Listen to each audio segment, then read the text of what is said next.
कभी किसी शिव जी के मंदिर में गए हो? जम के तो बोलो जरा, गए? जल चढ़ाया है? कभी शंकर जी के मंदिर में प्रदोष की आरती, प्रदोष काल की आरती, शाम की आरती।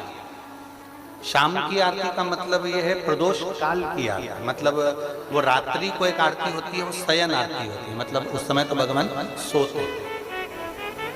ये प्रदोष काल की जो आरती होती है ये किसी किसी मंदिर में होती है, किसी किसी मंदिर में।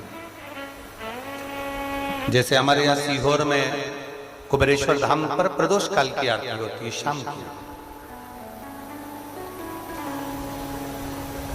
किसी किसी के स्थान पर प्रदोष काल की आरती का दर्शन होता है, कहीं कहीं, नहीं तो ज्यादातर रात्रि में लोगों को आरती होती है। सुबह होती है, भोर की हो जाती है, काकड़ हो जाती है, भस्म आरती हो जाती है, ये सब होती है। पर प्रदोष काल का कभी मौका लग जाए जिंदगी में, एक आध बार कभी ऐसा योग लग जाए,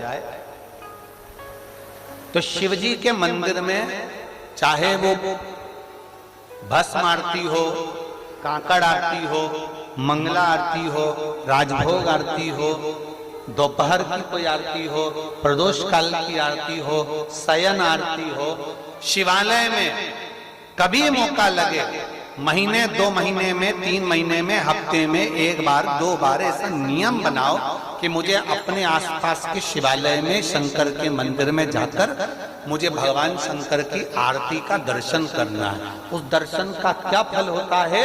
तो शिव महापुराण की कथा कहती है, जब हम भगवान शंकर की आरती उतरते समय, आरती जब ऊपर की ओर जाती है, उस आरती के ज्योत का जब हम दर्शन करते हैं, तो वो दर्शन मात्र से हमें 1000 कपिला गाय के दान का फल प्राप्त हो।